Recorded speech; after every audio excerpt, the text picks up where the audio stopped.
How to fix Microsoft Word not saving on Mac. Hi guys, so in this video I'll teach you how to fix Microsoft Word not saving on Mac. So if you want to learn how it's done, just watch this video until the very end. It is pretty simple, so let's go.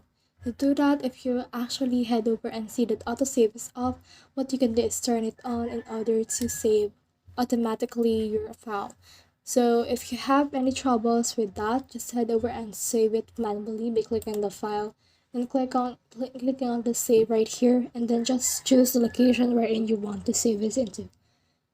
Another thing that you can do is to check the available storage usage that you have on your OneDrive. So click on account right here, and you should be able to see the account that you have. Then click on the manage account. Then you should also be able to see the OneDrive storage that you have on your computer, on your around device. So you can see here the connected services.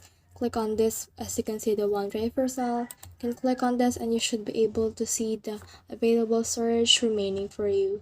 So that's the whole process. I hope this video helped you to fix Microsoft Word not saving on Mac. If you have questions or comments, comment them down below. I'll try my best to answer them. Thanks.